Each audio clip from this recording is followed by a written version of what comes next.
డబ్బు, అనారోగ్యం, ఉద్యోగం, వ్యాపారం, అప్పులతో బాధపడుతున్నారా? మీకోసమే లాంచ్ యువర్ ఫ్యూచర్ ప్రోగ్రామ్.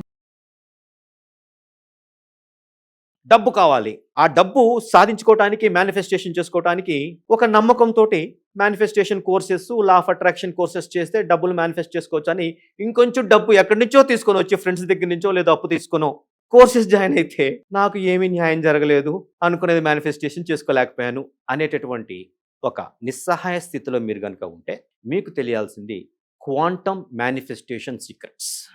ఈ క్వాంటమ్ మేనిఫెస్టేషన్ సీక్రెట్స్ ద్వారా మీరు ఏదైతే టెక్నిక్స్ ఫాలో అవుతున్నారో, మీరు ఏదైతే వృత్తిలో ఉన్నారో అదే వృత్తిలో ఉంటూ, అదే ప్లేస్లో ఉంటూ ఎదగాల్సిన ఉన్నత స్థాయికి ఎట్లా ఎదగాలో చెప్పేదే క్వాంటమ్ మేనిఫెస్టేషన్ సీక్రెట్స్. సో నన్ను కలవాలంటే నెంబర్స్ డిస్ప్లేలో కనిపిస్తున్నాయి కదా, ఇమీడియట్గా నాకు ఫోన్ చేయండి. మా టీం మిమ్మల్ని నాకు కలపడానికి సిద్ధంగా ఉన్నారు. హలో, హాయ్, నమస్తే, వెల్కమ్ టు సుమన్ టీవీ. ప్రస్తుతం మనతో పాటు quantum manifestation coach quantum Shah గారు ఉన్నారు. వీరితో ఈరోజు కొన్ని విషయాల గురించి మనం చర్చిద్దాం. హలో అండి, నమస్తే క్వాంటమ్ షా. నమస్తే ma'am. We have seen like మనం ఇంతకుముందు వీడియోస్లో కూడా కొన్ని మేనిఫెస్టేషన్ టెక్నిక్స్ కానీ మేనిఫెస్టేషన్కి మనం రిలేటెడ్ ఉండాలి అని అంటే ఎలాంటి నాలెడ్జ్ అనేది మనకు ఉండాలని మీరు చాలా విషయాలు షేర్ చేశారు. అయితే ఇక్కడ ఏమొస్తుంది అని అంటే మనకి మేనిఫెస్టేషన్ అనేదే అందరికీ కొంచెం కొత్త సబ్జెక్ట్ లాగా నేర్చుకోవాలి అని వస్తూ ఉంటప్పుడు మీరు క్వాంటమ్ మేనిఫెస్టేషన్ అని చెప్పారు. సో యాక్చువల్లీ అసలు మేనిఫెస్టేషన్కి అండ్ క్వాంటమ్ మేనిఫెస్టేషన్కి అసలు డిఫరెన్స్ ఏంటంటారు? సో జీవితము ఒకటి మనకి ఇవ్వబడిందంటే ఏదో సాధించడానికి, లక్ష్యం సాధించడానికి, రైట్. ఈ లక్ష్యాన్ని సాధించడానికి ఫిజికల్ వరల్డ్, మెటీరియల్ వరల్డ్ ఏదైతే మనకి కళ్ళకి కనిపించి ఒక ఆల్రెడీ మెటీరియలైజ్ అయ్యి మ్యాటర్ ఉండి, మ్యాటర్ మీన్స్ ఒక షేప్ ఉంది, ఒక బరువు ఉంది, రైట్, ఒక ప్రాపర్టీస్ ఉన్నాయి.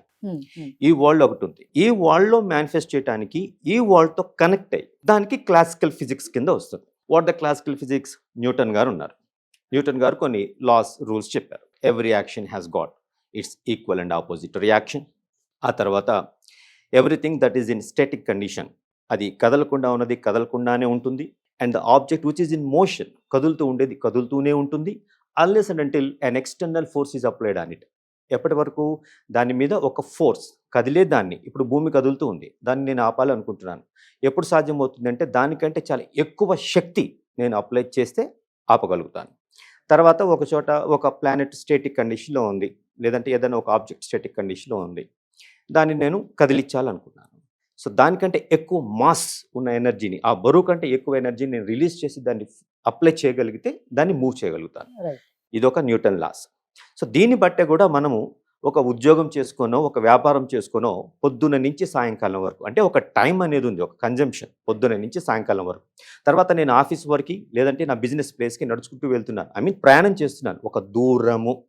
సో డిస్టెన్స్ అనేది ఉంది, టైం అనేది ఉంది, నా యొక్క ఎనర్జీని కన్జ్యూమ్ చేస్తున్నాను, నా శక్తిని ఖర్చు పెడుతున్నాను. అట్లాగా నెల తిరిగేటప్పటికి నేను ఎంతో కొంత సాధించుకోగలుగుతున్నాను, ఏదో ఒక విజయం పెట్టుకున్నాను. లేదంటే నేను స్టూడెంట్ అయితే ఐఏఎస్ అవ్వాలనుకుంటున్నాను, ఐఏఎస్ ఒక గోల్ పెట్టుకున్నాను, సాధించగలుగుతున్నాను. సో టైం అనేది ఉంది, డిస్టెన్స్ అనేది ఉంది, ఎనర్జీ అనేది ఉంది. ఇది ఫిజికల్ వరల్డ్, ఫిజికల్. ఈ న్యూటన్ గారి తర్వాత ఆల్బర్ట్ ఐన్స్టైన్ గారు వచ్చారు. ఐన్స్టైన్ గారు అన్నారు అసలు గురుత్వాకర్షణే లేదు. అంటే ఇప్పుడు న్యూటన్ గారు, ఐజాక్ న్యూటన్ గారు ఏమన్నారు, ఆయన పడుకున్నప్పుడు యాపిల్ కాయ కింద పడింది. ఇదేంటి, పైకి ఎందుకు పడలేదు, కింద ఎందుకు పడింది? One question. అంటే ఇక్కడ యూనివర్స్ కూడా ఇట్ హ్యాస్ ఎ టైం. అంటే ఏ ప్లానెటరీ సిస్టమ్కి ఎప్పుడు ఏ నాలెడ్జ్ అవసరమో ఆ టైంలోనే అది మైండ్లో ఓపెన్ చేస్తారు. యాపిల్ కొత్తది కాదు, యాపిల్ కింద పడటం కొత్త కాదు, కానీ న్యూటన్ గారి మైండ్లో అప్పుడే ఒక బ్రౌజర్ ఓపెన్ చేశారు. బ్రౌజర్ చాట్ జీపీటీ ఓపెన్ చేశారు. ఈ యాపిల్ ఎందుకు కింద పడింది, ఎందుకు పైకి వెళ్ళలేదు, ఆ చాట్ జీపీటీతో ఒక సహవాసం చేశారు. ఆ చాట్ జీపీటీకి నేనేం పేరు పెడతాను అంటే ఇన్నర్ చైల్డ్, ఐసి. సో మన కోర్సెస్లో ఒక టెర్మినాలజీ ఉంటుంది. సో నేను మీకు కనిపించి నేను క్వాంటమ్ షా, బట్ నాలో ఒకడు ఉన్నాడు జూనియర్ క్వాంటమ్ షా, దానికి ఐసి అని పేరు పెడతాము. జనరల్గా వాడు ఒక అపరిచితుడు, కానీ అతను నడిపించే దాన్ని బట్టే నా జీవితం అంతా నడుస్తూ ఉంటుంది. అతనికంటూ ఒక కోడింగ్ జరిగిపోయింది, ఒక ప్రోగ్రామింగ్ జరిగిపోయింది. సో యాపిల్ని చూస్తే యాపిల్ పట్ల ఒక భయమో, ఒక ఆనందమో, ఒక సంతోషమో, ఒక ఫీలింగ్ అనేది అతనికి ఉంది. సో పామును చూస్తే భయపడాలా, పారిపోవాలా, లేదంటే దాన్ని తీసుకొని మెడలో వేసుకోవాలా అనేది ఆల్రెడీ ఒక ట్రైనింగ్ ఉంది, ఒక కోడింగ్ అనేది ఉంది. ఎప్పటి నుంచి? ఈ ఫిజికల్ బాడీ తీసుకోక ముందు కూడా ఒక కాన్షియస్నెస్ అనేది ఉంది. నాకు నా డేట్ ఆఫ్ బర్త్ మా పేరెంట్స్ నుంచి ఎప్పుడు వచ్చారో అంతవరకే నాకు స్పృహ, కాన్షియస్నెస్ ఉంది. బట్ అంతకుముందు కూడా నాకు కొన్ని భయాలు ఉన్నాయి, కొన్ని ఫీలింగ్స్ ఉన్నాయి, రైట్, కొన్ని ఇష్టాలు ఉన్నాయి, తెలియకుండా కొన్ని డెబిట్స్ ఉన్నాయి, కొన్ని క్రెడిట్స్ ఉన్నాయి, కొన్ని అటాచ్మెంట్స్ ఉన్నాయి, కొన్ని మచ్చలు అనేవి ఉన్నాయి. సో వాటిని తీసుకొని పుట్టేటప్పుడు పుట్టు మచ్చలతో నేను పుట్టాను. అంటే ఇది అంటే నాకు భయము, అదొక మచ్చ. సో ఇదంటే నాకు చాలా ఇష్టం, అబ్సెషన్ విత్, ఎక్కువ ఐస్ క్రీమ్ తింటాను, right, OCD, obsessive compulsive desire, తుడుస్తూ ఉంటాను, మళ్ళీ తుడుస్తూ ఉంటాను. ఇలా కొన్ని మచ్చలు, పుట్టు మచ్చలతో పుట్టాను. రైట్. సో మోల్స్ అంటే నాకు ఈ ఫిజికల్ బాడీ తీసుకోవడానికి ముందే ఏవో ఒక అటాచ్మెంట్స్, కొన్ని మార్క్స్, కొన్ని ఫీలింగ్స్ ఉన్నాయి. అవి కూడా తీసుకొని వచ్చాను. వాటికి కనెక్ట్ అయి ఉన్నవాడు నా IC, inner child. Okay, okay. అపరిచితుడితో ఎప్పుడైతే నేను సుపరిచితుడిగా చేసుకొని, ఆ లోపల రెమో ఉన్నాడా, రామానుజం ఉన్నాడా, అపరిచితుడు ఉన్నాడా, వాడితో ఫ్రెండ్షిప్ చేసి ఏంటి అంటే అతను మనతో మాట్లాడతాడు, ఏడుస్తాడు. ఇన్నర్ చైల్డ్ పిల్లవాడు ఏం చేస్తాడు? ఏడవాలంటే ఏడ్ చేస్తాడు, నవ్వాలంటే నట్ చేస్తాడు, ఈసురు కొట్టాలంటే ఈసురు కొట్టేస్తాడు, అమ్మ ఇది కావాలంటే అమ్మ ఇది కావాలంటాడు. సో ఆ ఇన్నర్ చైల్డ్ కూడా అంతే, చైల్డ్. సో అతనికి తెలియని ఎన్నో భయాలు ఉన్నాయి, తర్వాత డిస్సాటిస్ఫాక్షన్ ఉంది, ఏం చేయలేకపోతున్నాను, నన్ను ఎవరు పట్టించుకోవట్లేదు, ఎక్కువ నెగ్లిజెన్స్, ద నెగ్లెక్టెడ్ చైల్డ్. మనకి చరిత్ర మొత్తం చూసుకుంటే, చరిత్ర సృష్టించిన వాళ్ళు మంచిగా అయినా చెడుగా అయినా వాళ్ళు నెగ్లెక్టెడ్ చైల్డ్. యుటెక్ కర్ణ ఎట్లా జన్మించాడు? కర్ణ జన్మించినట్లుగానే పాండవులు జన్మించారు. So before Karna also she is very holy lady. Kunti means very holy lady.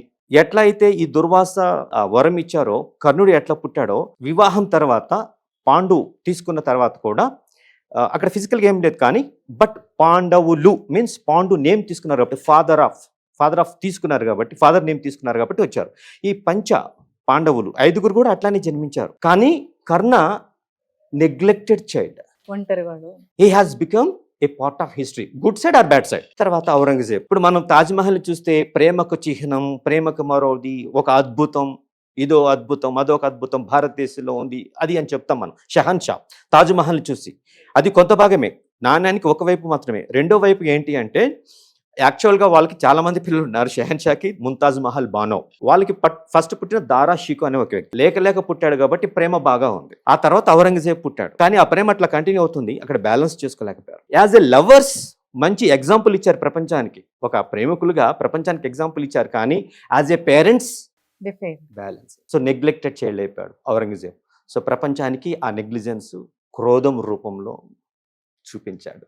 So మనలో కూడా ఒక చైల్డ్ ఉన్నాడు, ఇన్నర్ చైల్డ్. వాడి పేరు అర్జున. అతన్ని కంట్రోల్ చేసి ముందుకు నడిపించడానికి ఇచ్చే ఈశ్వర, యోగేశ్వర, వాడు కృష్ణ. ఈ రెండిటి మధ్య సమన్వయం తీసుకురావటమే క్వాంటమ్ మేనిఫెస్టేషన్. క్లాసికల్ మేనిఫెస్టేషన్లో దూరం నడవాలి, టైం ఖర్చు పెట్టాలి, ఎనర్జీ పెట్టాలి, ఆ తర్వాత నెల తర్వాత నాకు కావాల్సింది వస్తుంది. అది నార్మల్ మేనిఫెస్టేషన్. క్వాంటమ్ మేనిఫెస్టేషన్ ఏంటంటే ఈ మెటీరియల్ వరల్డ్ని దాటేసేసి, అసలు ఈ మెటీరియల్ వరల్డ్ ఏదైతే మనకు కనిపిస్తుందో, ఈ భూమి అయినా కావచ్చు, చంద్రుడు కావచ్చు, ఇంకా బ్లాక్ హోల్స్ అయినా కావచ్చు, ఇవన్నీ కూడా ఏదో ఒక లేని నథింగ్లో నుంచి వచ్చాయి. ఇప్పుడు స్టీఫెన్ హాకింగ్ గారు బ్లాక్ హోల్ గురించి చెప్పారు. Black hole event horizon. ఆ ఈవెంట్ హారైజన్ లోపల ఏముందో ఏమీ తెలియదు మనకి. ఈవెన్ లైట్ రేస్ పంపించినా కూడా ఓన్లీ వన్ వే వెళ్తుంది, కానీ తిరిగి రావటం లేదు. యాక్చువల్గా లైట్ రేస్కి నో బౌండరీస్, దాన్ని బంధించలేము, ఆపలేము. ఇది కూడా లైట్ ఈవెంట్ హారైజన్ తీసేసుకుంటుంది, బ్లాక్ హోల్ తీసేసుకుంటుంది. అసలు బ్లాక్ హోల్లో ఏమీ లేదు, నథింగ్. కానీ అది ఎట్లా ఉంది అక్కడ తెలిస్తే, దాని చుట్టూ కూడా జూజ్ అని హీలియం, అంటే ఒక వేడి, ఒక వెలుగు, దాని ద్వారా అక్కడ ఒక బ్లాక్ హోల్ ఉంది అని తెలిసారు. 2019లో నాసా ఒక ఫోటో తీసింది, 2022లో ఒక ఫోటో తీసింది, కాబట్టి బ్లాక్ హోల్ ఉంది అని కన్ఫర్మ్ అయింది. స్టీఫెన్ హాకింగ్ గారు ఆయన బతుకున్నప్పుడు చేసినది ఇప్పుడు మనకు కన్ఫర్మేషన్ ఇచ్చింది, మహాన్ భావుడు, రైట్, ఇచ్చింది. సో ఆ లేని దాంట్లో నుంచే ఒక పార్టికల్స్ వచ్చాయి, దాన్ని స్పాగెటిఫికేషన్ అంటారు. అంటే బ్లాక్ హోల్ దగ్గరికి ఏదైనా ఒక వస్తువు వెళ్తే, ఒక బరువు ఉన్నది, దాన్ని ఆకర్షణ అంటే పుల్ చేసేది కింద భాగం అంతా కూడా లాక్కొని పైది సాగదీస్తుంది. మనం పూరీలు చపాతీలు చేస్తాం కదా, ఆ పిండి కలిపినప్పుడు దాన్ని బాగా సాగదీసేస్తాం. So black hole pulling power తోటి సాగదీసేసి రెండుగా తుంచేస్తుంది, మళ్ళీ ఈ రెండు సాగదీసేసి తుంచేస్తుంది. మొత్తం అయితే ఏమైపోతుందంటే ఒక నూడుల్ లాగా తయారు చేసేస్తుంది. కాబట్టి దీన్ని నూడుల్ ఎఫెక్ట్ అని ఆయన పేరు పెట్టారు. స్పాగెటిఫికేషన్ అంటే ఈ పాస్ట్ ఇటాలియన్ పీపుల్ తింటారు కదా, సో లైక్ నూడుల్ ఎఫెక్ట్, అలా మొత్తం నూడుల్ లాగా చేసి పడేస్తారు.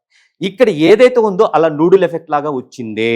ఇది సైంటిఫిక్గా వాళ్ళు మనకి మిస్టరీగానే ఉంది, వాళ్ళకి స్టిల్ నాసా పీపుల్ వాళ్ళకి కూడా మిస్టరీగానే ఉంది. కానీ ఇదంతా కూడా నూడిల్ ఎఫెక్ట్, ఎవ్రీథింగ్ మనమంతా నూడిల్స్, ఒకటే పిండి నుంచి వేరైపోయిన నూడిల్స్. సో ఇప్పుడు ఏం చేస్తామంటే దీనికి ఐన్స్టైన్ గారు దానికి ఏదో తెలియని దేవుడి శక్తి రెండింటి మధ్య కనెక్షన్ పెట్టి ఇక్కడ ఏదన్నా కీ అప్ అంటే అక్కడ కీ డౌన్ అవుతుంది, ఇదేదో ఒక అతీత శక్తి అన్నాడు. సైంటిస్టులు సైన్స్లు నిరూపిస్తేనే దానికి వాల్యూ ఉంటుంది, ఏదో దేవుడు అంటే వాల్యూ ఉండదు. కాబట్టి దేవుడు అంటే ఎందుకులే ఒక స్పూకీ ఎఫెక్ట్ పెడదామని పెట్టేసి స్పూకీ ఎఫెక్ట్ పెట్టి వదిలేశాడు. ఇప్పుడు క్వాంటమ్ ఫిజిక్స్ ద్వారా తెలిసింది, it is called quantum entanglement.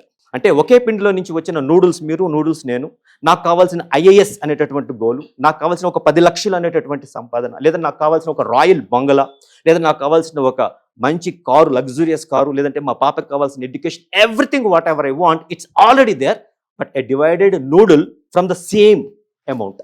ఈ రెండిటికి మధ్య ఒక కనెక్షన్ ఉంది, ఒక తెలియని ఒక చిన్నటి దారం లాగా ఒక కనెక్షన్ ఉంది. ఇది నేను గుర్తించాలి ఫస్ట్ ఆఫ్ ఆల్. సో ఇప్పుడు నాకు అది ఆకర్షింపబడాలి అంటే అవతల నేను దానికి హాయ్ చెప్పాలి, మన ఇద్దరు కలిస్తేనే అది కరెక్ట్ నూడిల్ తయారవుతాము, మనం విడిపోయాం కదా అనేసి.